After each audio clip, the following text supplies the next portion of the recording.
यहाँ से हम कुछ चीज़ें रिपीट कर रहे हैं।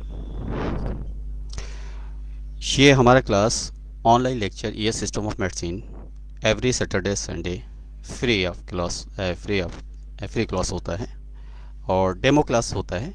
पे क्लास मंडे टू फ्राइडे चलता है, जिसके अंदर इसी टाइप के तमाम से डिजीज़ के पर डिस्कस होते हैं और उनके डिटेल्स आप पहुंचाए जाते हैं। और आपके भी जो क्वेश्चंस होते हैं उस क्लास के अंदर, अगर आपने किसी डिजीज़ को पुटअप किया है तो उस डिजीज़ को भी जो है इसी तरीके से एक्सप्लेन किया जाता है, स्पेशली अलग से। तो अभी आज कई लोगों के फ़ोन आए और जो जानना चाह रहे थे कि बहुत से लोग क्लासेस शुरू करते हैं लेकिन कोई रिस्पांस नहीं देते जब ज्वाइन कर लेते हैं। लेकिन यहाँ पे जो भी लोग हैं, अभी लास्ट में आप पूछ लेंगे उनको, जो पहले हैं पुराने हैं, उनको रिस्पांस मिलता है कि नहीं। हाँ, ये है कि आप किसी किसी के कॉल्स ऐसे वक्त होते हैं, या तो हम उस वक्त ऑनलाइन नहीं होते, मीन्स पीसी के करीब नहीं होते, या फिर हम पेशेंट देख रहे होते हैं और उस वक्त मुझे प्रोग्राम बहुत ज़रूरी होता है तैयार करना शाम के लिए। तो ऐसी कंडीशन में भी हम जवाब नहीं दे सकते और ओके करके छोड़ देते हैं। और कई बार हम देखते हैं रास्ते में चलते हुए, कई बार व्हाट्सएप वगैरह कहीं पे अगर फुर्सत मिल गई चेक कर लिया तो वहाँ पे भी हम रिस्पांस नहीं दे पाते। आप ऐसा कभी हो तो दोबारा कॉल कर लें मुझे। और क्लिनिक टाइम में अगर करते हैं, अगर हम ज़रा भी टाइम सेफ है हमारे पास तो हम उस वक्त रिस्पांस देंगे। अगर हमारे तरफ से कोई आपको रिस्पांस नहीं मिलता है तो आप रिकॉल करें, जब तक कि आपके क्वेश्चंस का आंसर ना मिले। हम आपके क्वेश्चंस के आंसर को कंप्लीट रेगुलेट करेंगे और उसका आंसर देंगे। और उसमें आने वाली प्रॉब्लम प्रॉब्लम जैसे प्रैक्टिस ग्रेजुएशन में, चाहे वो मेडिसिनल को लेकर के हो, चाहे लॉ के अकॉर्डिंग कोई भी प्रॉब्लम्स हो, वो सॉल्व की जाएगी। ठीक है। तो ये आज का प्रोग्राम है ईसीजी और reading and AH system of medicine with practice. तो यहाँ पर आपको जो स्लाइड शो की जा रही है, ये ख़ास स्लाइड इसलिए शो की गई है कि यहाँ पर जो कॉम्प्लिकेशंस हार्ट के अंदर राइज होती है, यहाँ पे S5A3F1+BE से हम उसे मैनेज करते हैं। और यहाँ पर हम ईसीजी कैसे रीड करते हैं वो देखेंगे। यहाँ पर जो है, what are voltage of electricity in your human bodies. The body's total voltage from 70 trillions voltage down to a more accurate value of 3 trillions voltage. Near about 70 trillions voltage पाई जाती है। लेकिन बॉडी के वेट और मास sales पे develop करता है कि कितने सेल्स के हमारी बॉडी के अंदर इस वक्त जनरेट हो रहे हैं, कि बॉडी वेट के हिसाब से और एज के हिसाब से ये चीज़ें कम और ज़्यादा हो सकती हैं। तो ये 70 ट्रिलियंस जो हैं, जो वोल्टेज हैं, ये एडल्ट्स के अंदर हैं और ख़ास करके 20 ईयर्स से लेके 40 ईयर्स के बीच के नियर अबाउट ये चीज़ें पाई जाती हैं, जिसमें बॉडी बहुत ज़्यादा एक्टिव होती है, प्रेशर्स होता है, मोमेंट होता है, एक्साइटमेंट होता है।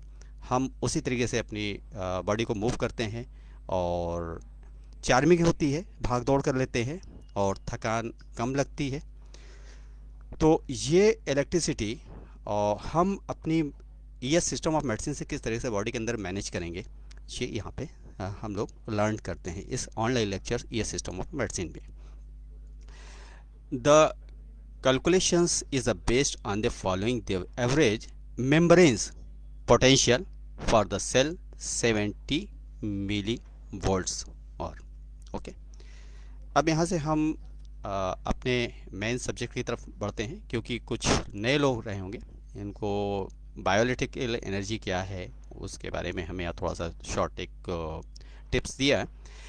जैसे कि कन्फ्यूज़न है कि इलेक्ट्रो होम्योपैथिक में मेडिसिन तो हर्ब्स की होती है और हम इसे किस तरीके से बॉडी में यूज़ करते हैं, और हमारी ये इलेक्ट्रिसिटी, कई बार आप बात भी करते हैं किसी डॉक्टर से या किसी भी अदर एलोपैथ वाले से या आयुर्वेद, वो कई बार मजाक भी बनाते हैं कि electricity, electro electro electro words क्यों आ रहा।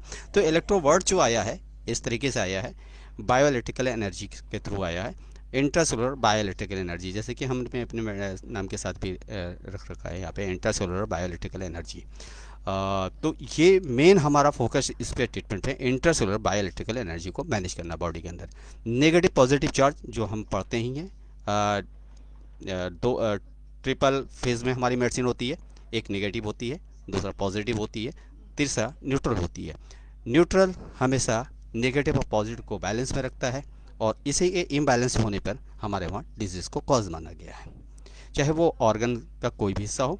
और जनरली लोग प्रैक्टिस में जो ऑर्गन्स होता है उस पर केयर करते हैं, यहाँ मुझे केयर करना होता है ये सिस्टम ऑफ मेडिसिन में, सिस्टम बॉडी के होल बॉडी सिस्टम में किस तरीके से वर्क करता है। एक सेल वो मेटाबॉलिक प्रोसेस को मेंटेन करता है, डाइजेशंस को मेंटेन करता है, एक्सक्रीशन को मेंटेन करता है, सिक्रेशन को मेंटेन करता है, और रिस्पायरेशन को भी मेंटेन करता है। रिस्पायरेशन कैसे? ऑक्सीजन जो हम बाय द नोज़ लेते हैं, लंग्स के थ्रू होती है, ब्लड में जाती है, ब्लड सेल को देता है। तो इस तरीके से सारा रिप्रोडक्टिव सिस्टम हमारे सेल्स के अंदर भी होते हैं। और रिप्रोडक्टिव सिस्टम, नर्वस सिस्टम अगर फेल होता है, म्यूटेशंस ऑफ सेल्स हो जाता है, मल्टी सेल ग्रो होते हैं जो कैंसर के अंदर देखा गया है। लेकिन और ये डाइजेस्टिव सिस्टम अगर इनका फेल हो गया, मेटाबॉलिक प्रोसेस इनका फेल हो गया, तो जैसे कि हमने देखा है मायोकार्डियल इन्फार्क्शन जैसे प्लॉक्स वगैरह चीज़ें होती हैं, या फिर किडनी फेल के चांसेस बनते हैं, या लीवर फेल, या फैटी लीवर, या हेपेटिक लीवर, किसी भी टाइप की चीज़ें बॉडी के अंदर डेवलप हो सकती हैं। तो हमें बॉडी को नेगेटिव पॉजिटिव वैल्यूज़ को मेंटेन करना होता है, और ये एवरी सेल पे हमारी फोकस होती है। जबकि लोग सिस्टम को एक्सप्लेन करते हैं, और सिस्टम है nervous system, digestive system, excretory system, circulatory system, और ये सारे सिस्टम हुए। शायद एक आध सिस्टम अगर हमारे बोलने में छूट गया हो तो आप मुझे याद दिला सकते हैं। तो ये सारे सिस्टम जैसे कि nervous system, digestive system, excretory system, reproductive system और नर्वस सिस्टम, ये सारे सिस्टम जो एक साथ मिलकर पूरी बॉडी को मैनेज करते हैं, लेकिन एक सेल को भी मैनेज करते हैं। हमारा केयर एक सेल, एक ऑर्गन की तरफ भी होता है। उसका एक्सक्रीटरी सिस्टम प्रॉपर काम कर रहा है, डाइजेस्टिव सिस्टम काम कर रहा है, नहीं कर रहा है, क्यों नहीं कर रहा है। जैसे कि कार्डियक मसल्स में यहाँ पर जो सप्लाई हो रही है, ब्लड की सप्लाई हो रही है, यहाँ का अगर एक्सक्रीटरी सिस्टम फेल होता है तो यहाँ पर प्लॉक्स डेवलप होने शुरू हो जाते हैं। प्लॉक्स क्यों? HDL का लेवल घटता जाता है जो लीवर से आ रहा है, और LDL का लेवल जो रीअब्जॉर्प्शन की वजह से बढ़ रहा है, और वो HDL कम होता है तो LDL की वैल्यूज़ बढ़ने लगती है। LDL की वैल्यू, HDL का वर्क जो है सिर्फ LDL को रिमूव करना है बॉडी से। अगर ये सिस्टम फेल हो गया तो ये अगर सिस्टम फेल हो गया तो ऐसे सिस्टम फेल होने की वजह से प्लॉक्स डेवलप करते हैं। तो यहाँ पर जो है इस आर्टीरियल सिस्टम के अंदर अगर ब्लॉकेज हो रहा है तो उसका रीज़न क्या है कि इनके अंदर जो सेल कलेक्ट हो रहे हैं वो वेनस सिस्टम से ड्रेन होने चाहिए थे, वेनस ट्रांसपोर्टेशन सिस्टम से ड्रेन होने चाहिए, वो ड्रेन नहीं हो रहे हैं, यहाँ पे कलेक्शन हो रहे हैं। क्यों? क्योंकि ड्रेनेज सिस्टम यहाँ फेल हुआ है, तो इसलिए ब्लॉक हो रहे हैं। ब्लॉक क्या है? सारी वो चीज़ें आगे हम दिखाएंगे कि सारे वो जो एलिमेंट्स हैं वो एक साथ कलेक्ट हो रहे हैं, ड्रेन नहीं हो रहे हैं, कलेक्शंस हो रहा है। कलेक्शंस हो रहा है तो बैरियर का काम कर रहे हैं, प्लॉक्स डेवलप कर रहे हैं। ओके, यहाँ पे एक बार फिर से रिपीट कर रहे हैं नए लोगों के लिए। Bioelectricity in biology development, bioelectricity refer to the regulation of cells, tissues and organ levels, patterning and behavior as the result of endogenous electrical mediated signaling cell and tissues of all types use ion flexes to communicate electrically. The charge carrier in bioelectricity is the ion charge atom. जो charge हम body के अंदर, अगर हर charge की कमी हो जाती है, डिफिशिएंसी पाई जाती है हमारी बॉडी के अंदर, तो क्या होता है?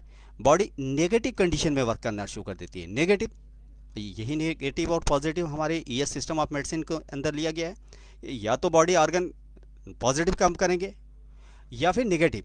कई बार ऐसा लगता है कि बॉडी पॉजिटिव वर्क करती है, पर वो निगेटिव चार्जेस की वजह से होता है कि बॉडी का कुछ लेवल बढ़ रहा होता है। जैसे कि कहते हैं कि बॉडी में एक्सेस किसी चीज़ का होना।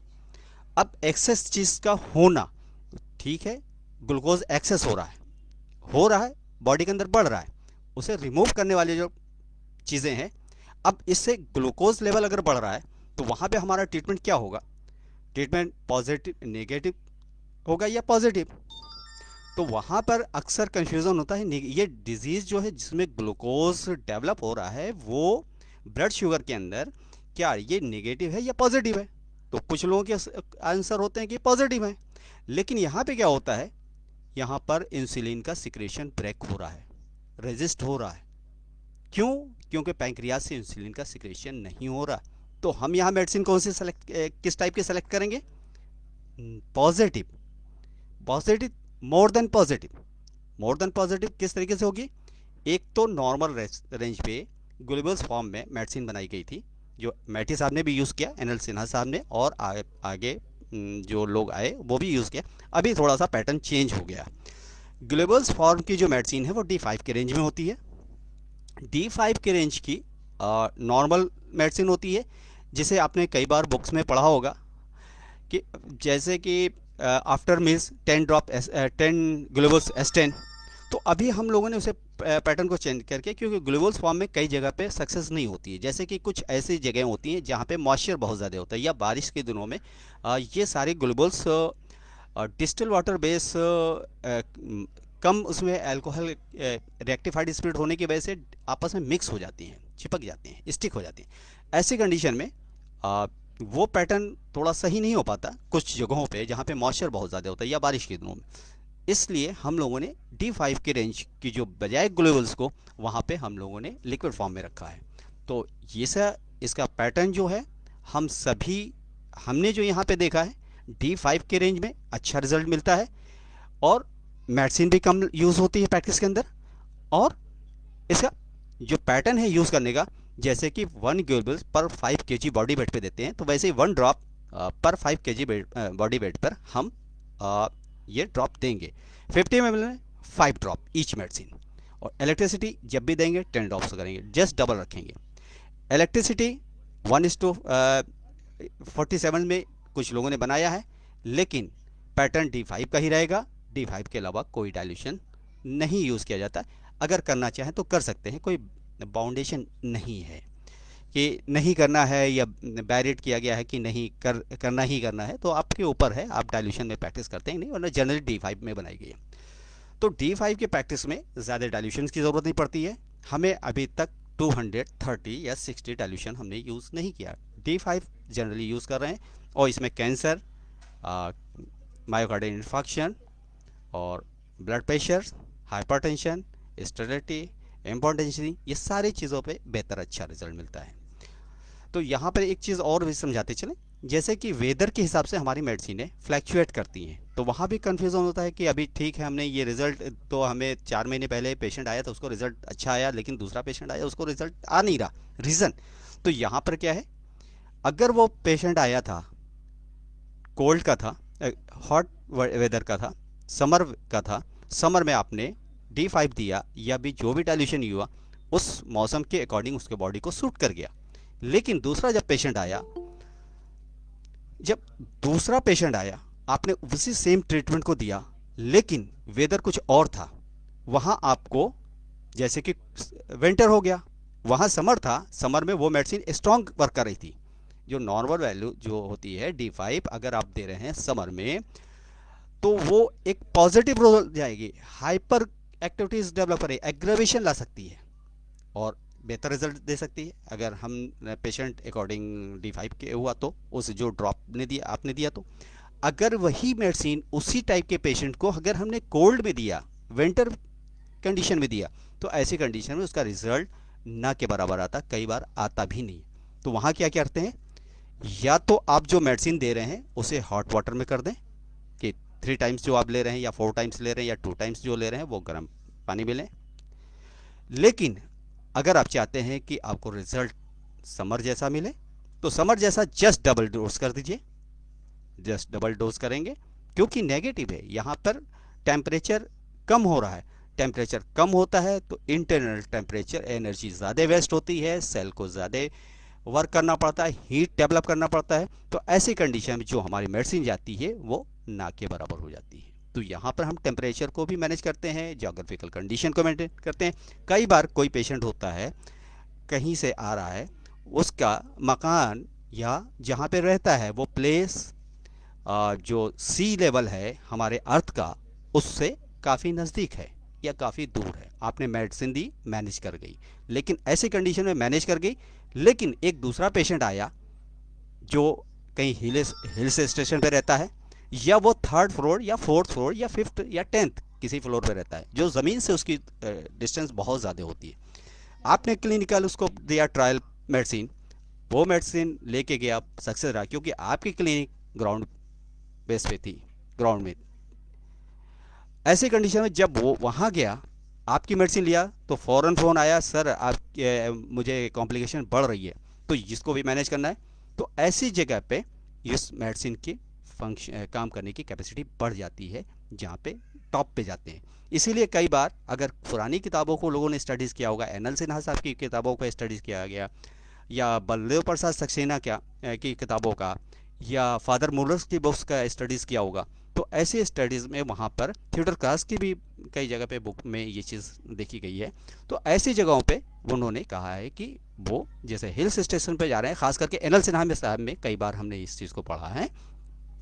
तो हिल्स स्टेशन पे जब पेशेंट जाने वाला हो तो पेशेंट से कह के रखें, अगर कहीं मोमेंट होता है, आप कहीं जर्नी पे जा रहे हैं, तो ट्रैवलिंग पे हैं, तो डॉक्टर्स को बताएं, और डॉक्टर्स को चाहिए कि जहाँ पे जा रहे हैं, जिस कंडीशन में जा रहे हैं, वहाँ के जोग्राफिकल कंडीशन को समझें और समझ कर मेडिसिन को चेंज करें या मेडिसिन के पैटर्न को चेंज करें यूज़ करने के।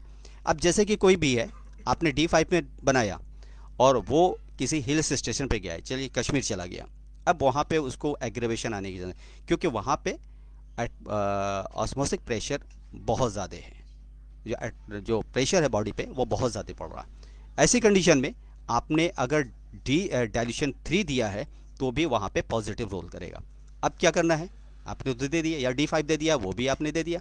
अब पेशेंट को आपको समझाना है कि जिस मेडिसिन को हमने दिया है उससे उसका 5 ml 1 लीटर बोतल में मिक्स कर देना है, और मिक्स करके आप सुबह दोपहर शाम आप चला सकते हैं।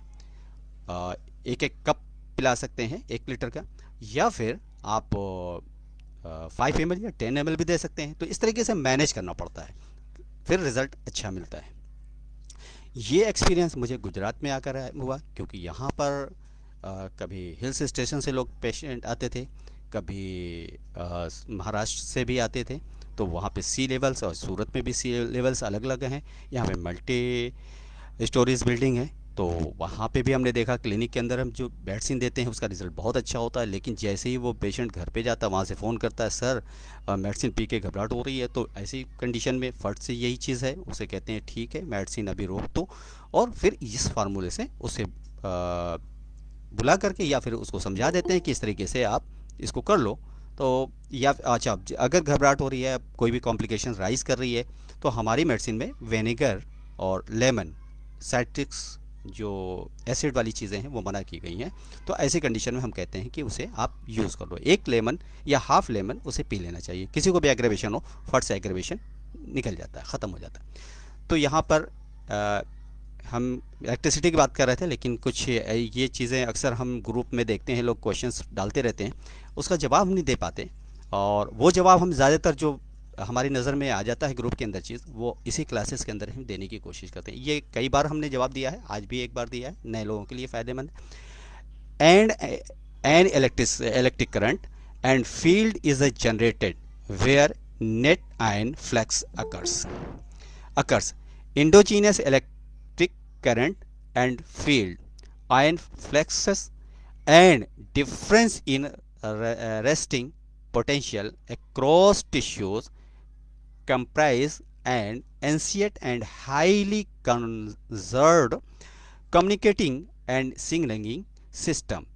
It function alongside in series and parallel to the biochemical factors transcriptional network and other physical force regulate the cell behavior and large scale patterning during embryogenesis, regeneration, cancer and many other process.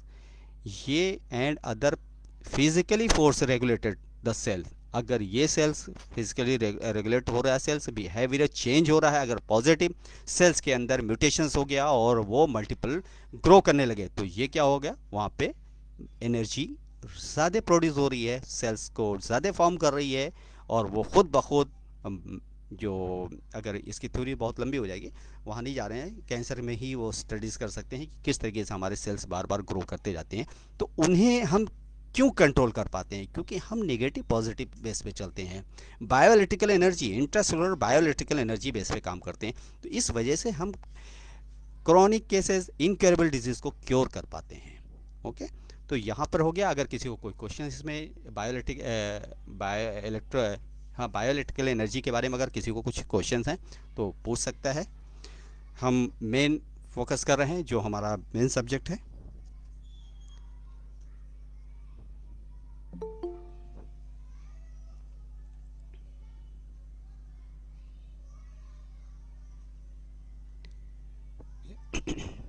No question sir. Okay, तो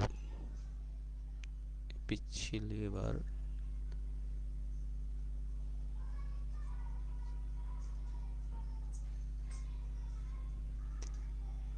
कल का lecture बायोलिटिकल पे ही छोड़ दिया था sir.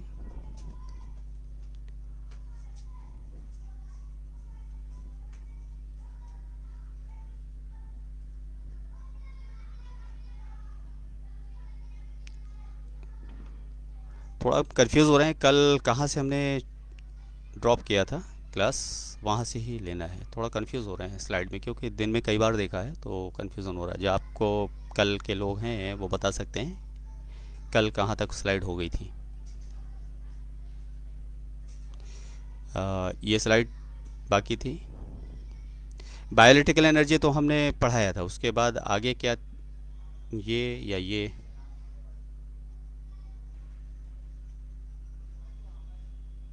चलिए ठीक है। Hello ji hello. Hello sir. जी जी बोलिए। सर ये बचा हुआ था सर, पढ़ाया नहीं गया सर। बायोलिटिकल एनर्जी पढ़ाया नहीं गया था? नहीं, ये स्लाइड नहीं पढ़ाई गई सर। अच्छा अच्छा, तो आज कंप्लीट हो गई है, हमने समझा कल पढ़ा दिया था, इसी पे रोक दिया था। ठीक है, जी सर, जी सर। तो ये तो अभी हम कंप्लीट कर दिया, अब तो समझ में आ गया। इसमें कोई क्वेश्चंस इलेक्ट्रोबायोलॉजी और या इलेक्ट्रो होम्योपैथ में कोई डिफरेंस आपको क्रिएट हो रहा है या नहीं, फिर? कंटिन्यूस जी सर, कंटिन्यूस रखिए सब्जेक्ट पे सर। नहीं, ये चीज़ तो हो गई, क्योंकि ये बीच में इलेक्ट्रिसिटी क्या है, इलेक्ट्रिसिटी हमारी बॉडी के अंदर कैसे काम करती है, ये थोड़ा सा एक्सप्लेन करना था। बाकी तो ईसीजी पे हम जा रहे हैं। ये एक चीज़ और भी जी है, सर, जी सर। बायोलिटिकल एनर्जी हमारी बॉडी के अंदर जो बनती है, जो हम फूड्स कंज्यूम करते हैं, फूड्स लेते हैं, इसमें कैल्शियम है, मैग्नीशियम है, पोटेशियम। हमारी बॉडी के अंदर बायोलिटिकल एनर्जी प्रोड्यूस होने के लिए कैल्शियम, मैग्नीशियम, पोटेशियम, सोडियम और क्लोराइड, 5 एलिमेंट्स की ज़रूरत होती है, जिससे ये तैयार होती है। ये कभी अगर वक्त मिला तो हम एक्सप्लेन करें, वरना ये रेगुलर क्लासेस में चीज़ें हमने बता दी हैं। ठीक है, तो यहाँ से शुरू कर रहे हैं। Regular heart rhythm, if a patient has regular heart rhythm, their heart rate can be calculated using the following method. Count the number of large squares present with 1 r interval. r के बीच में intervals को हम stress करें। Divide 300 by this number two calculate heart rate. इसको एक are को are से डिवाइड कर, इंटरवल के बीच को डिवाइड करते हैं 300 बाइट्स को, जिससे हम फिर कैलकुलेट होता है heart rate. Example, 4 large square in an R R, वे यहाँ देख सकते हैं, दो आर आर है, ठीक है। 304 equal to 75 beats per minute. ये heart rate 300 plus number of large square. Large square क्या है, अब देख लीजिए यहाँ पे, ये बहुत ख़ास चीज़ है, ये कार्डियोलॉजिस्ट ज़्यादातर स्टडीज़ करते हैं। अब हम सभी केसेस को स्टडीज़ कर रहे हैं, तो इसलिए यहाँ पर हम इनके चार्ट्स को किस तरीके से पढ़ते हैं वो यहाँ पे मेथड सीखना है। देखिए यहाँ पे क्या है, 300 ये वैल्यूज़ है, 300 के अंदर प्लस डिवाइड बाई 4, तो ये क्या है, देखिए यहाँ पे 1 2 3 एंड 4, ये 4 हो गए। अब 4 से 300 को डिवाइड किया तो 75 बीपीएम बीटिंग पर मिनट आ गई। ठीक है, तो इससे हमें पता चला कि हार्ट किस तरीके से काम कर रहा है। Heart rate 75 BPM. ठीक है, how to calculate heart rate on the normal ECG, ये रहा। Irregular heart rhythm, if patient's heart rhythm is irregular, the first method of heart rate calculation does not work as the RR। क्या है यहाँ पे, if patient heart rhythm is irregular, the first method of heart rate calculation does not, मतलब यहाँ पर heart rate rhythm irregular है, fluctuate कर रहा है।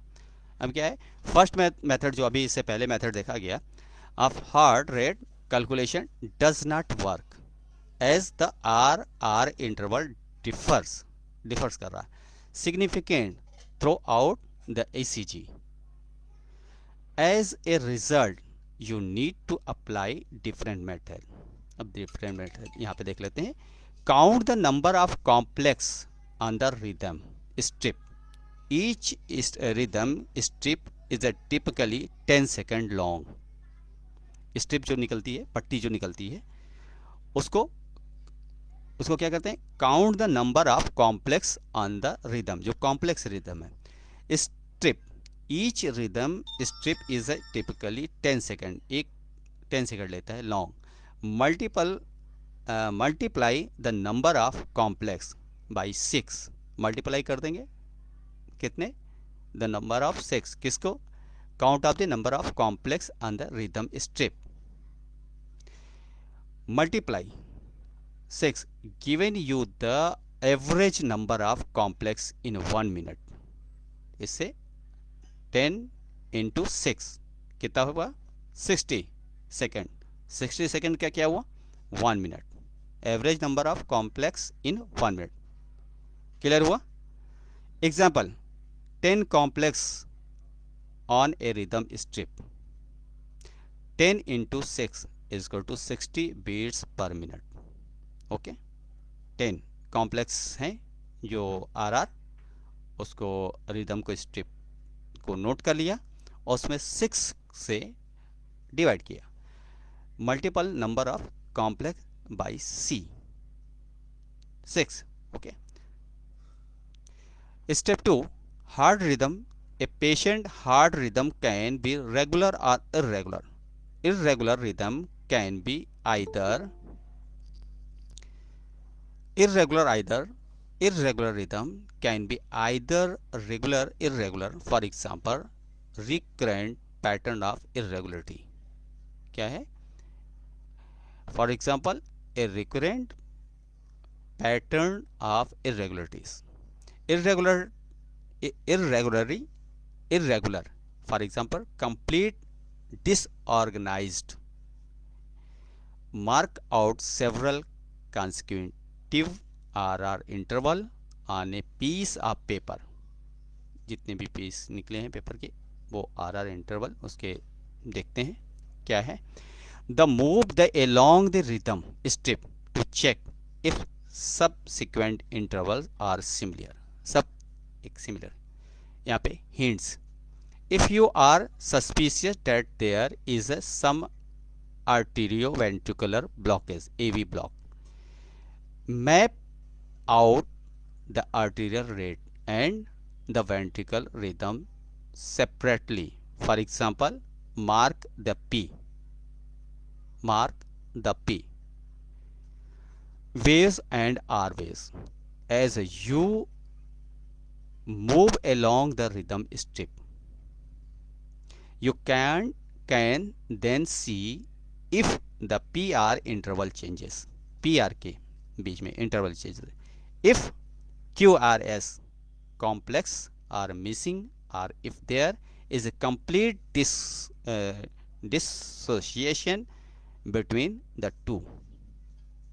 तो क्या हुआ यहाँ पे क्यू आर कॉम्प्लेक्स के बीच में जो मिसिंग हो रही है उसको हम कंप्लीट डिसोसिएशन बिटवीन इनको नोट करते हैं। जैसे कि यहाँ पर देख लेते हैं हार्ट रिदम जी, इर्रेगुलर आर्टीरियल फाइब्रिलेशन,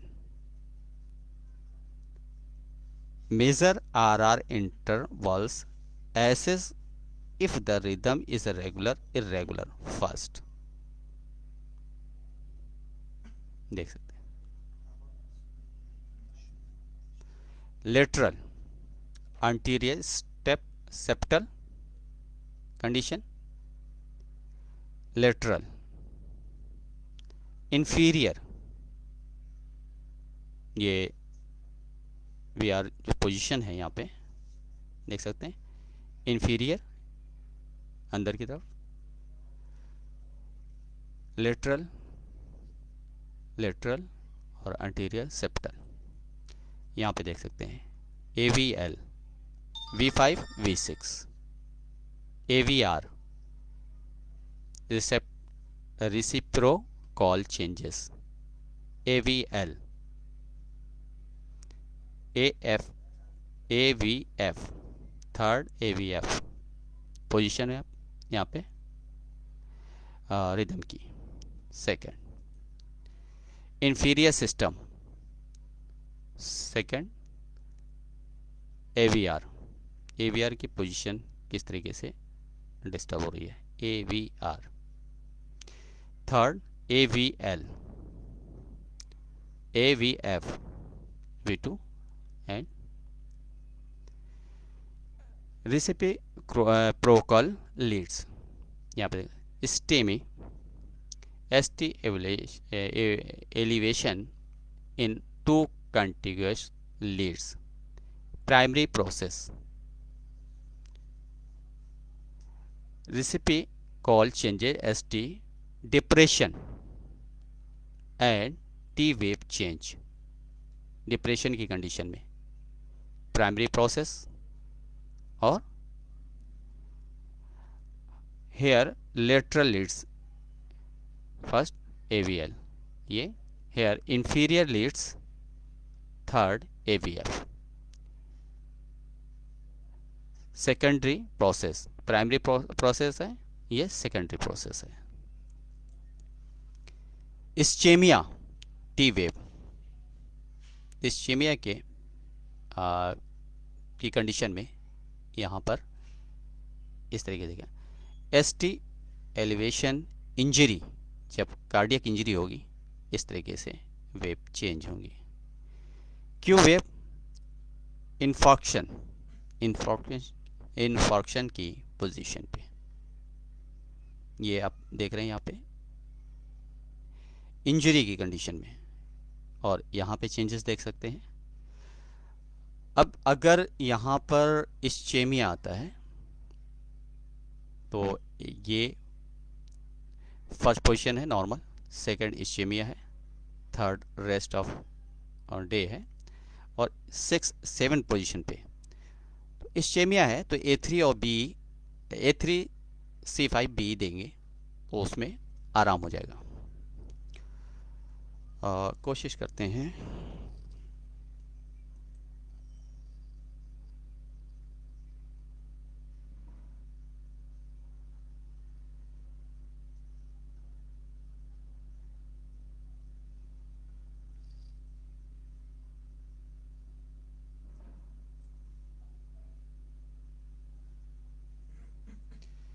ये ऑप्शंस कुछ अभी समझ नहीं आ रहा है, इसलिए हम वाइट बोर्ड यहाँ पे नहीं ला पा रहे हैं डायरेक्ट स्क्रीन पे, और इस पर थोड़ा नया सिस्टम थोड़ा चेंज किया है तो समझ लेंगे, फिर हम डायरेक्ट लेके आएंगे। आज इरादा था कि आपको डायरेक्ट मेडिसिन लेके दें।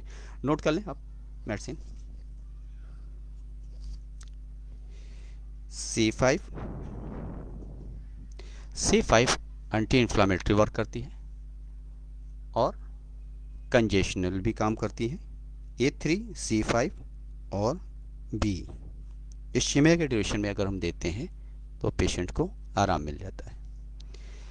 ये अटैक के थोड़े कॉम्प्लिकेशंस आने के थोड़ी देर पहले के सिम्टम्स होते हैं, लेकिन ये पता चलता है देर से, इमीडिएटली नहीं पता चलता। तो नहीं पता चलता है इमीडिएटली, तो हम यहाँ पर जो ट्रीटमेंट प्रोवाइड करते हैं वो S5 C5 A3 F1 और B या फिर W। इस्कीमिया है, यहाँ पे ये नहीं क्लियर हो रहा है कि कंजेशन है, ब्लॉकेज है, या किस टाइप से इस्कीमिया डेवलप हो रहा है। लेकिन ये जो मेडिसिन है हमारी इस्कीमिया पे भी काम करेगी, इंजरीज पे भी काम करेगी और इन्फॉक्शन पे भी काम करेगी एडिस। तो इसलिए कोई कन्फ्यूज़न की ज़रूरत नहीं है। हमारे पास पेशेंट कार्डियक आता है, एक ही टाइप की हम मेडिसिन यूज़ कर सकते हैं। अब यहाँ पे देख सकते हैं myocardial ischemia, injury, infarction, ECG. Normal ventricle wall, normal condition में वेंट्रिकल वॉल उसकी पोजीशन, ईसीजी, नॉर्मल वैल्यूज कैसी होती हैं। इस्कीमिया एरिया, यहाँ पे आप देख सकते हैं इस्कीमिया की कंडीशन में टी वेव पोजीशन, ये टी वेव थोड़ा सा अप हो रही है और ये यहाँ पे डाउन की तरफ जा रही है। Ischemia ischemic zone injury, injury में S T, S down T. फिर यहाँ पे देख सकते हैं ischemic zone, zone of injuries, infarction, जब इंजरी हो गई इन्फॉक्शन हो गया तो उस पोजीशन में ये डाउन पोर्शन। इस्केमिक जोन और infarction, healed, scar, complete. ECG indication heart attack.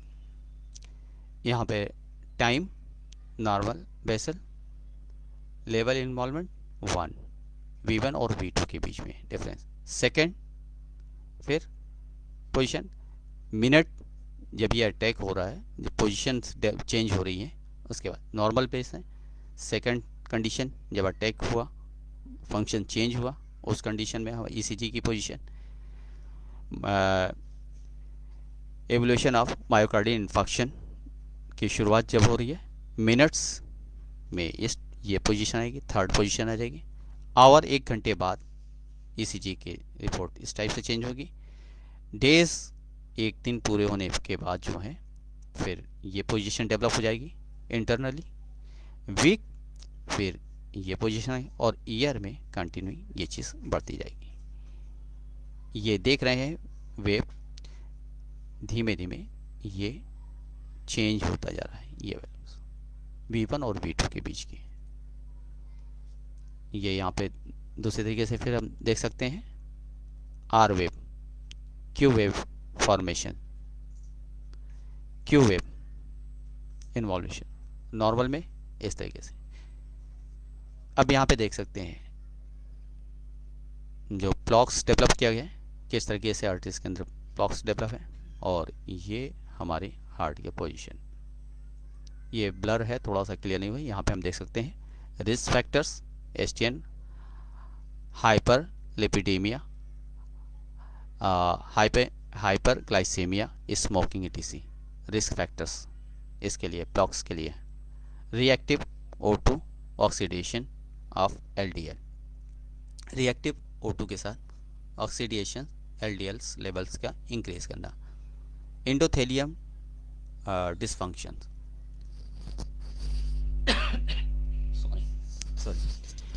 Endothelium dysfunction की वजह से शुरू हो जाता है। इन्फ्लामेशन, इन्फ्लामेटरी सेल्स मेडिएटर, जो मेडिएटर सेल्स होते हैं इन्फ्लामेट कर जाते हैं, इन्फ्लामेशन पाया जाता है।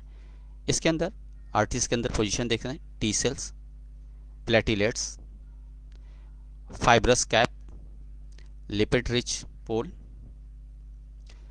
फॉर्म सेल जो झाग वाले होते हैं, जैसे कि ये सॉप वगैरह हाथ में लगाते हैं, उस तरीके से फॉर्म सेल्स होते हैं, स्मूथ मसल सेल्स, यस, जो ये मेटाबॉलिक सेल्स हैं। आपने कभी फीकस का टेस्ट, स्टूल का टेस्ट देखा होगा, तो उसके अंदर मसल सेल्स भी दिखते हैं। तो इस तरीके के सेल्स के अंदर जो हैं, ये सेल्स जो मेटाबोलाइज हो रहे हैं, जो यूजलेस हो गए हैं, बॉडी से रिमूव कर रहे हैं, ऐसे कंडीशन में ये यहाँ का ड्रेनेज सिस्टम जो फेल हो रहा है, तो ड्रेनेज सिस्टम यहाँ कैसे सही हो रहा है? A three central circulatory system है, यहाँ पे arterial supply, nutrition supply break हो रही है, ऑक्सीजन डिफिशिएंसी क्रिएट हो रही है, इसलिए चेस्ट पेन हो रहा है डेवलप। अब यहाँ पर वेनस सिस्टम वर्क नहीं कर पा रहा प्रॉपर, जिसकी वजह से जो ब्लॉक्स डेवलप हो रहे हैं, एक तो एलडीएल लेवल बढ़ रहा है, रीएब्जॉर्प्शन है। आपने सोचा कभी कॉन्स्टिपेशन में क्या होता है? कॉन्स्टिपेशन वाले लोग अक्सर ज़्यादा ओबेसिटी के शिकार होते हैं। ओबेसिटी वालों को ही कॉन्स्टिपेशन क्यों होता है? ओबेसिटी के शुरुआत में अक्सर कॉज बनता है कॉन्स्टिपेशन का। कॉन्स्टिपेशन क्या होते हैं? जो हमारी बॉडी, हम जो कंज्यूम करते हैं फूड्स को, जो भी लेते हैं, वो बॉडी के अंदर जाते हैं, स्टमक के अंदर जब पहुंचता है, वहाँ से उसका प्रोसेस शुरू होता है, और ये प्रोसेस लार्ज इंटेस्टाइन तक होता रहता है। पूरा डाइजेस्ट होने के बाद ये लार्ज इंटेस्टाइन में जब असेंडिंग कोलोन, डिसेंडिंग कोलोन और ट्रांसवर्स कोलोन्स, इनमें एब्जॉर्प्शन शुरू हो जाता है। इसमें शॉक करती है, जो केमिकल हमारी बॉडी प्रोड्यूस करती है, फूड्स के जरिए बनाती है, वो शॉक्स होते हैं। ये शॉक्स करने वाली चीज़ें, ये भी अपने आप इस प्रॉपर्टी से बहुत सी चीज़ों को पहचानते हैं, डिटेक्ट करते हैं। जो बॉडी को ज़रूरत होती है उन्हीं चीज़ों को लेते हैं, बाकी को फिकस में बाहर निकाल देते हैं। यूरिन में बहुत सी चीज़ें बाहर निकल जाती हैं। जब ये चीज़ें बॉडी में से बाहर नहीं निकलती हैं, रीएब्जॉर्प्शन शुरू होता है, तब शुरुआत होती है हमारे ऑर्गन की फेल होने की, या हमारे बॉडी को और जो है शेप एंड साइज और या फिर फंक्शंस में बैरियर पैदा हो जाता है। तो ये एक कॉज है एलडीएल्स। जब आप स्टडीज करेंगे तो एलडीएल जो है रिलीज होता है इंटेस्टाइन के अंदर, और ये फिर रीएब्जॉर्ब होकर के फिर लीवर के अंदर ये पहुंच जाता है, और फिर ये लीवर से होता हुआ ये ब्लड्स के अंदर मिक्स होकर के ये फिर यहाँ पर आ जाता है कार्डियक मसल्स, आर्टरीज और वेन्स के वालों में चला जाता है। फिर वहाँ पे जो क्या है, फोम सेल्स हैं, स्मूथ मसल सेल्स हैं, और लिपिड रिच पोल हैं। उस कंडीशन में लीवर का फंक्शन एबनॉर्मल होता है, तब जा कर के ये इन चीज़ों की परसेंटेज बढ़ने लगते हैं, क्योंकि मेटाबोलाइज हो रहा है, होने के बाद मेटाबोलाइज हो रहा है, लेकिन फिर रीएब्जॉर्प्शन हो रहा है। अब लीवर एक सर्कल पूरा कर रहा है, लेकिन उसी सर्कल को फिर रिसाइकिल हो जा रहा है, लीवर में फिर एब्जॉर्प्शन हो जा रहा है, लीवर फिर लेता है, इंटेस्टाइन्स के थ्रू फिर पहुंच जाता है। तो ऐसे कंडीशन में जब चीज़ बॉडी के अंदर दोबारा पहुंचती है और मेटाबॉलिक प्रोसेस वीक हो रहा है, तो एचडीएल लेवल बॉडी में कम होने लगता है। जब एचडीएल लेवल कम होता है, एलडीएल लेवल बढ़ना शुरू है। एचडीएल का काम है एलडीएल को रिमूव करना बॉडी से। तो ये नंबर्स ऑफ पोजीशन यहाँ पे डेवलप होने लगती है, सेल्स की जो वेस्ट सेल्स हैं वो कलेक्ट होने लगते हैं, और फिर प्लग्स डेवलप हो जाती है। इसमें कैल्शियम सेल्स भी होते हैं। Plugs ruptures usually while physical excretion are due to increased cardiac contractility, HR और BP, हाई रेजिस्टेंस और BP दोनों होगा। हाई रेजिस्टेंस पैदा करेंगे ब्लड सर्कुलेशन के अंदर, और BP राइज हो जाएगा। इसके अंदर क्या क्या चीज़ें हैं? T cells, platelets, fibrin, foam cells, smooth muscle cells, और कैल्शियम भी कॉज होते हैं। Platelets, aggregation, coagulation, cascade activation, सब टोटल कोरोनरी ऑक्यूलेशंस। इस्चेमिया, इससे डेवलप हुआ इस्चेमिया, निक्रोसिस ऑफ मायोकार्डियल, और नेस्टी AMI। ये रिपोर्ट देख सकते हैं यहाँ पे डिप्रेशंस की शक्ल में, ST depression, T inversion, ECG change in ST-AMI। What is a normal ECG reading? Normal intervals. Normal range 120 to 200 minute per second. 3 to 5 small square on ECG paper. QRS duration measured from first deflections of QRS complex to end of QRS complex at isoelectrical line, normal range up to 120 minute second. 3 small square ECG paper, ये क्या हुआ, normal range में क्या है, up to 120 minute, sorry ये पर second होते हैं, मोमेंट्स होगा. What are the symptoms of vitamin B3. अब यहाँ पे क्यों विटामिन B3 आ गया, बीच में आना नहीं चाहिए था इसे हमें ये ब्लॉक्स के लिए ही लेना हुआ, बीच में स्लाइड आ गई है और फिर देखते हुए चलते हैं.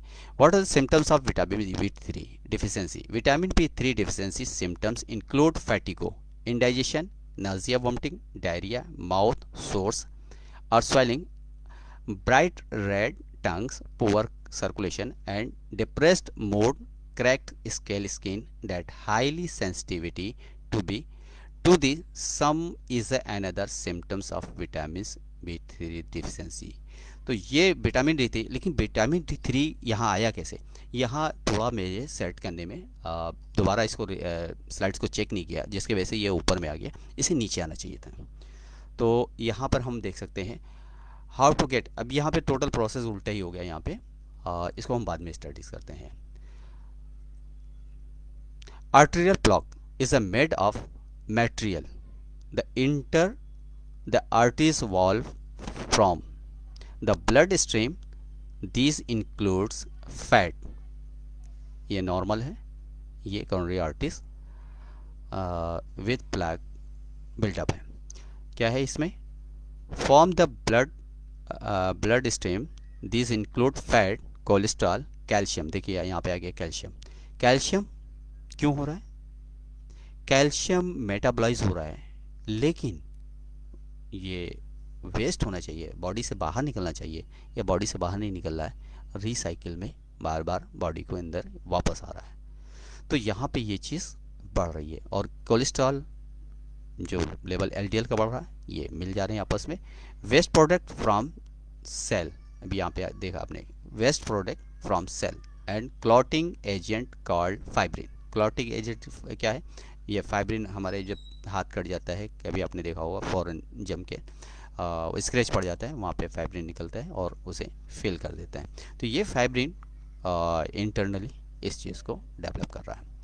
तो यहाँ पे क्या हुआ, कैल्शियम वेस्ट प्रोडक्ट है जो यूज़ हो चुका है, लेकिन फिर सेल, वो सेल्स जो वेस्ट हैं, जो यूजलेस हो गए हैं, वो मिल करके यहाँ फाइब्रिन क्लॉटिंग एजेंट बनाते हैं, called fibrin. Healthy coronary artery बिल्कुल क्लियर है, ब्लड से फ्लो है. यहाँ पे कोरोनरी आर्टरीज विथ प्लैक, तो आप देख सकते हैं इस कंडीशन में ब्लड प्रेशर, ये ब्लड सर्कुलेशन किस तरीके से होगा. तो ये हिंड्रेंस पैदा करता है, बैरियर का काम करता है, और प्रेशर को इंक्रीज करता है. What real cause of plaque in arteries. Plaque from when cholesterol losses in the wall of the artery, the fight back, the body sends white blood cells to trap the cholesterols. क्या है, plaque from when cholesterol losses in the wall of the artery.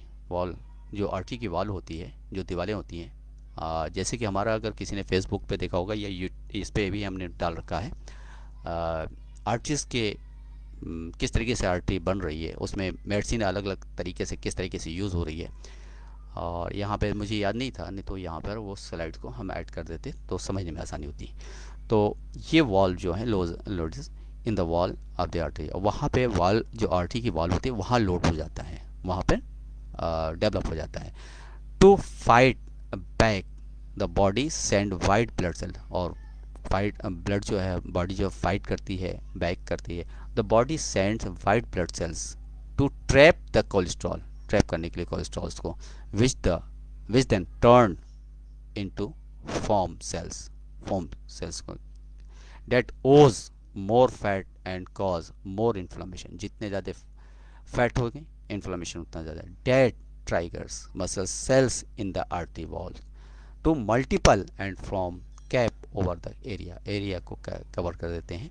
ये blockage पैदा करें. अब जैसा थोड़ा सा हम पिछली स्लाइड पे जाते हैं, ये आप देख सकते हैं यहाँ पे इस तरह ये वॉल्व है, ये बीच का है. जैसे कि हम एक कोई ट्यूब को काटते हैं और ट्यूब अंदर से कटने के बाद जो है वो खोल रही हो, ये सिलेंड्रिकली है, लेकिन ये सिलेंड्रिकली यहाँ पर इस वॉल के अंदर ये चीज़ डेवलप हो रही है, कलेक्शन हो रहा है. अब कार्डियोलॉजिस्ट इसके अंदर स्ट्रेन डालता है, डाल करके इससे प्रेशराइज कर देता है सिर्फ, और ये फिर आगे चांस होते हैं दोबारा. ये क्या है, ये कई बार ऐसा होता है कि लोकल होता है, तो अगर बाईपास सर्जरी की गई तो सक्सेस होता है. अगर ये टेंडेंसी बॉडी के अंदर से मूव ना हुई और बॉडी से मैनेज नहीं कर सकी, तो बाईपास सर्जरी में क्या होता है, कहीं बॉडी के किसी ऑर्गन से लिम्स से आर्टरीज को लेते हैं और यहाँ पर उसे जॉइंट्स कर देते हैं, और जितनी दूर में ये प्लॉक्स होते हैं उन्हें निकाल देते हैं. लेकिन रिस्क दोबारा प्लैक डेवलप करने का है, क्योंकि यहाँ पर HDL डिफिशिएंसी क्रिएट हो रही है, LDL हाइपर एक्टिविटीज़ में है, LDL ज़्यादा प्रोड्यूस हो रहा है. तो हम अगर बॉडी का मेटाबॉलिक सिस्टम अगर मेंटेन नहीं करते तो बाईपास सर्जरी के बाद भी रिस्क बना रहता है. स्टेंट डालने के बाद हमने कई बार देखा है 1 महीने के अंदर जहाँ पे 2 ब्लॉकेज थे 4 से 5 ब्लॉकेज हो गए, बाईपास सर्जरी करनी पड़ी. अब बाईपास सर्जरी में उन्होंने रिपोर्ट तो ये नहीं दी कि कितनी कहाँ तक उन्होंने किया.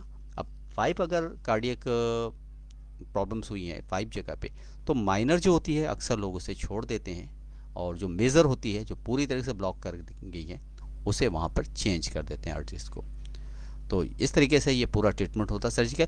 लेकिन फिजियोलॉजिकल, एनाटॉमिकल और मेटाबॉलिक होमेस्टेसिस मैकेनिज्म ये चीज़ों को मेंटेन नहीं किया जाता. सिर्फ मेडिसिन पूरी लाइफ लेनी पड़ती है. क्यों? क्योंकि ये इसका ख़तरा बना रहता है, और इसी के बेस पे अगर यहाँ पे एस्पिरिन देते हैं, थिनर का काम करती है, ब्लड थिनर का, तो ब्लड ईजिली फ्लो करता रहता है. तो यहाँ पर है the fight back the body send white blood cells to trap the cholesterol, which the turn into foam cells that owes more fat and cause more inflammation that trigger muscle cells in the artery wall, the multiple and from a cap over the area. What is the cardiac plaque made of?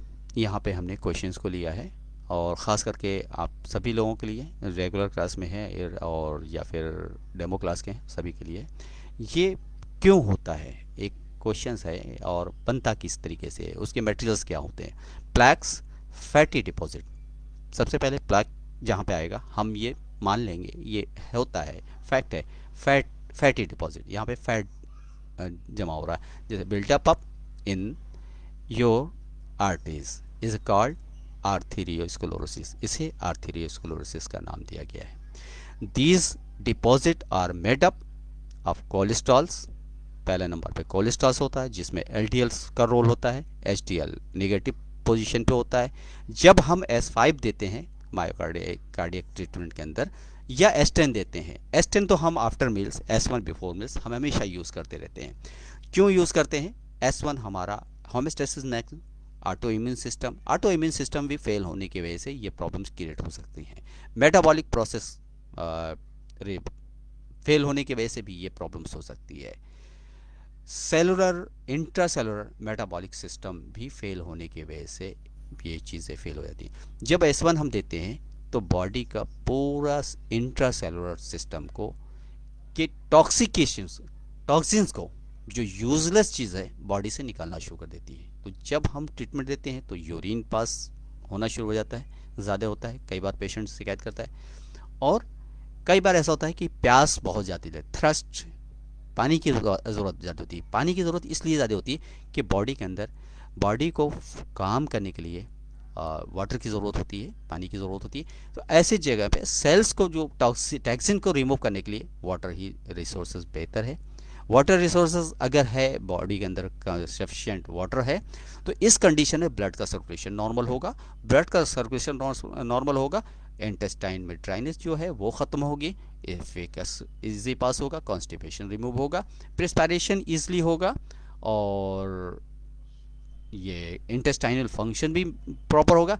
Intracellular dehydration से safe होगा, और dehydration नहीं होगा तो जो taxing है sales के अंदर, बॉडी उसे आसानी के साथ रिमूव करे। तो ये बॉडी के अंदर जब डिहाइड्रेशन होता है और पेशेंट कम पानी पीता है, जैसे हम S1 देना शुरू करते हैं, पानी वाटर की डिमांड्स बढ़ जाती है, और एसेंशियल चीज़ों की तरफ, जैसे कि भूख, लॉस ऑफ एपेटाइट, भूख नहीं लगती है तो उन्हें भूख लगना शुरू हो जाती है, क्योंकि सेल्स को न्यूट्रिशन चाहिए और बॉडी न्यूट्रिशन, बॉडी के अंदर कुछ है नहीं लॉस ऑफ एपेटाइट की वजह से, और सेल्स जो हैं वीक हो रहे हैं। तो वैसे ही जैसे S1 हम देते हैं, फ़ौरन सेल्स की डिमांड बढ़ जाती है, और रिसेप्टर्स जो एलिमेंट्स को पहचानते हैं वो उनको रिसीव करने के लिए ओपन हो जाते हैं। इसी वजह से किसी को अगर बैड स्मेल आ रही है किसी भी फूड से, तो ऐसी कंडीशन में जब S1 दिया जाता है तो वो जो फूड्स होता है सामने आता है, जिसे वो खाना भी नहीं पसंद करता और उसकी स्मेल से दूर भागता है, लेकिन उसके अंदर से ख्वाहिश होती है, इच्छा होती है कि, चॉइस होती है कि वो उसे खाए, तो वो उस पर एक इंटरेस्ट लेके खाना शुरू कर देता है। जब अक्सर देखते होंगे बच्चे क्या कहते हैं, वॉमिट करने के चक्कर में होते हैं कि नहीं खाना है, S1 आप देते हैं तो बच्चा खाना शुरू कर देता है। इल्स जो पेशेंट्स होते हैं वो भी उनके लॉस ऑफ एपेटाइट होते हैं। लॉस ऑफ एपेटाइट में जब बिफोर मिल्स देते हैं तो सबसे पहले उनका फूड न्यूट्रिशंस बॉडी के अंदर जो दिया जाता है वो ईजिली बॉडी कंज्यूम कर लेती है और सेल्स को पहुंचता है। तो ये एक बहुत लंबा प्रोसेस है, वो बिल्कुल इस टॉपिक से हट करके है। तो S1 हमारी बॉडी को मैनेज करती है। S10 का काम यहाँ पे जो होता है, ये चीज़ें जो यहाँ पर कोलेस्ट्रॉल लीवर पे काम करता है। अब लीवर पे कहाँ पे काम आ रहा है, LDL लेवल इंक्रीज कर रहा है, HDL लेवल वीक हो रहा है, कम हो रहा है। HDL लेवल को मेंटेन करता है, लीवर पे भी काम है S10 का, और S10 का काम इंटेस्टाइन पे है। तो इंटेस्टाइन से रिमूव ऑफ द टैक्सिन, जो हमारे इंटेस्टाइन के अंदर जो चीज़ें वेस्ट है रीएब्जॉर्ब हो रही है, बॉडी उसे फिर से कैचअप कर रही है, तो इंटेस्टाइन के वो रिसेप्टर्स को एक्टिव करता है कि ये इसे बॉडी को हमारी ज़रूरत नहीं है। नर्वस सिस्टम को एक्टिवेट करता है कि इसे हमारी ज़रूरत नहीं है, तो इसलिए रीएब्जॉर्प्शन बंद हो जाता है। कॉन्स्टिपेशन रिमूव होता है, क्योंकि कॉन्स्टिपेशन वही है कि बॉडी इस चीज़ को मानती है कि इसमें से मुझे अभी और कुछ चीज़ों को लेना है, इसलिए वो कॉन्स्टिपेशन डेवलप होता है। तो यहाँ पर वो इंटेस्टाइन से फिकस को डाइजेशन को प्रॉपर करता है, और वेस्ट प्रोडक्ट वो इंटेस्टाइन से ये रिमूव करता है S10, तो इसलिए यहाँ पे लीवर से रिमूव करता है। तो ये सिस्टम हमारा जनरेट होता है। तो यहाँ पर जो कोलेस्ट्रॉल LDL है, LDL रीएब्जॉर्प्शन यहाँ पे कम हो जाता है, रुक जाता है। HDL का प्रोडक्शन, जैसे LDL का प्रोडक्शन बढ़ रहा, लीवर नॉर्मल वे में काम करना शुरू किया, उसने सारे एंजाइम्स और एसेंशियल एलिमेंट्स प्रोड्यूस करना शुरू किया, वैसे ही HDL लेवल नॉर्मल हो गया। HDL नॉर्मल हुआ, प्लक्स का कंट्रोल होना शुरू हो गया। तो हम बॉडी के अंदर से प्लक को रिमूव कर रहे हैं। रिमूव करने का फार्मूला जो यहाँ पे है, प्लक्स को यहाँ पे हम कुछ अलग नहीं करते, S5 या S10 हम लेते हैं, C5 लेते हैं, A3 लेते हैं, क्योंकि ये सारे सिस्टम हमने बता दिया किस तरीके से काम कर। यहाँ पर अगर कोई कॉम्प्लिकेशन हाई BP नहीं है तो हाई BP के अंदर भी हम RE का यूज़ कर लेते हैं लाइटर डोज में। तो यहाँ पे क्या होता है कि RE जो जनरेट करती है इन इंट्रासेलुलर फंक्शंस को जो एब्सेंस हो गए हैं, और इससे डिसॉल्व होना, किसी चीज़ को अगर बॉडी के अंदर डिसॉल्व करना है, बॉडी के किसी भी हिस्से में, चाहे वो स्टोन हो, चाहे वो किसी भी टाइप का कंजेशन हो, उसे अगर डिसॉल्व करना है तो डिसॉल्व करने के लिए हम RE का इस्तेमाल करते हैं। तो इसमें ये जो फार्मूला दिया है S5 या S10, C5, A3, सॉरी इसके साथ F1 छूट गया, F1 अगर भी मैनेज कर देते हैं तो नर्वस सिस्टम भी यहाँ स्टिमुलेट हो रहा है, नर्वस सिस्टम भी काम करना शुरू कर दिया। इंटरसेलुलर S5 फिजियोलॉजिकल मेंटेन कर रहा है, C5 स्ट्रक्चरल मेंटेन कर रहा है, जैसे कि RT के अंदर ब्लॉकेज हुआ, RT के अंदर कलेक्शंस है, इन्फ्लामेशन है, तो इन्फ्लामेशन को रिमूव करेगा और टिश्यूज़ को रिपेयर करेगा, सेल्स को रिपेयर करेगा। A3 न्यूट्रिशन सप्लीमेंट को कंप्लीट करेगा, ब्लड प्रेशर को कंट्रोल करेगा, कार्डियक फोर चैम्बर्स को मेंटेन करेगा, उनके फंक्शन को मेंटेन करेगा, वेनस सिस्टम को मेंटेन करेगा, वेनस सिस्टम से रिलीज जो टैक्सिन है वो बाहर बाहर आउट करेगा। तो इस तरीके से हमारे बॉडी पूरी तरीके से, तो क्या है, fatty substances, cellular waste product, calcium and fibrin, a clotting materials in the blood, तो ये जो चीज़ें बनी है ये रिमूव हो जाती हैं इसलिए। As a plaque builds up the wall, ये जो वॉल के अंदर बिल्डअप होता है, द ब्लड वेसल्स थिकनेस, फिर थिकनेस नॉर्मल बनी रहती है इस तरीके से। थोड़ा टाइम ज़्यादा हो गया है, अब यहाँ पे थोड़ा सा इस चीज़ को करके यहाँ पे हम फाइट स्क्रीन के साथ रुकते हैं, और थोड़ा सा B12 बी जो कॉम्प्लेक्स है यहाँ पे B12 सो के बारे में, B3 के बारे में जो आया है वो थोड़ा सा यहाँ पे explain. What is the plaque is in terms of heart disease. Coronary artery disease is caused by plaque build up the wall of the arteries. The supply blood to the heart called coronary arteries. Plaque is a made up cholesterol deposit. Plaque build up cause the inside of the arteries the narrow over the time. This process is called arteriosclerosis. What what vitamin removes plaque. अब ये इसके जो question थे वो ऊपर चले गए, जिसके वजह से वो थोड़ा कन्फ्यूजन वाली चीज़ हो गई।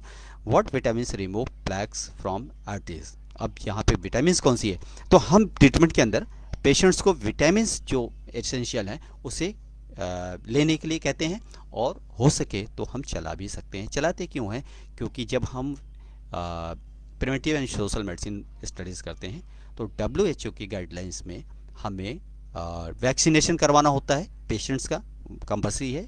अगर कोई वैक्सीनेशन चल रहा है, चाहे अभी कोविड-19 का है, अगर फेथ है तो उसे करवाते हैं, और दूसरे बच्चों के जो वैक्सीनेशन है, चाहे पल्स पोलियो है, चाहे मिजल्स है, या भी जो भी है, BCG टीका है, या इस टाइप से तमाम से टीके आते हैं, जो वैक्सीन आती हैं, वैक्सीनेशन कराना होता है, तो वो कराना पड़ता है, चाहे वो किसी भी लाइन का डॉक्टर हो, चाहे होम्योपैथ हो, चाहे आयुर्वेद हो, यूनानी हो, MBBS हो, एलोपैथ हो, या फिर इलेक्ट्रोहोम्योपैथ है, ये चीज़ों को फॉलो करना पड़ता है। और न्यूट्रिशन सप्लीमेंट्स के अंदर WHO की जो यूनिसेफ की गाइडलाइंस है उसके अकॉर्डिंग हम लोग चलते हैं। तो यहाँ पर ये विटामिन हमारे लिए प्लग्स को किस तरीके मुँह में, नाइसिन और vitamin B3 is the best agents now to rise blood level HDL। इनकी डिफिशेंसी से भी HDL लेवल्स कमज़ोर पड़ जाता है, कम हो जाता है, इनकी कमी आ जाती है। Which helps remove cholesterol deposit, जो कोलेस्ट्रॉल डिपॉजिट्स को फ्रॉम द आर्टरी वॉल्स को मदद करता है, रिमूव करता है। तो यहाँ पे HDL कोलेस्ट्रॉल जो रिमूव करता है, क्या विच हेल्प्स रिमूव, जो रिमूव करता है, हेल्प करने में, हेल्प, हाँ sorry, which helps remove cholesterol deposit from the artery, जो डिपॉजिट है कोलेस्ट्रॉल आर्टरीज के वॉल्व के अंदर, उसे रिमूव करने का काम करता है। तो एक तो हमारी मेडिसिन हो गई, और अगर किसी को B12 की डिफिशेंसी है तो दी जा सकती है अलग से, और साथ में न्यूट्रिशंस के लिए जो चीज़ B3 आती है, आगे हम दिखा देते हैं कि इन चीज़ों में विटामिन B3 होती है। और साथ साथ जब हम एस्टेन देते हैं तो ये काम जो करते हैं, तो हमारी मेडिसिन भी इसी लेवल पे काम करती है।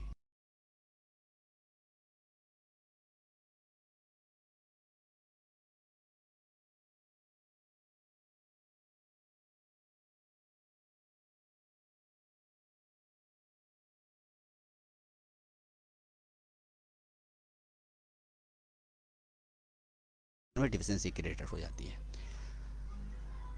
अब यहाँ पे देख सकते हैं कि विटामिन B3 किन किन चीज़ों में पाई जाती है। Food that are highly in niacin, vitamin B3। Liver is one of the best natural sources of niacin. ये जो मटन खाने वाले हैं, chicken breast chicken, specially the breast meat is a good sources for both niacin and lean protein. Tuna एक fish होती है, tuna is the good sources of niacin and great options for people who eat fish but not meat. Turkey, salmon, anchovies, pork और ground beef। ground beef mutton को कहते हैं यहाँ पे। अब यहाँ से हम स्टॉप कर रहे हैं क्योंकि टाइम ओवर हो रहा है, और अगर आपके क्वेश्चंस हैं वो क्वेश्चंस आप पूछ सकते हैं। और कैसा लगा, कैसा रहा प्रोग्राम, इसके बारे में ज़रूर फीडबैक दें आप। सर क्लास बहुत अच्छी थी। जी। और क्वेश्चंस अगर आपके हैं तो वो पूछ सकते हैं। हाँ सर, वो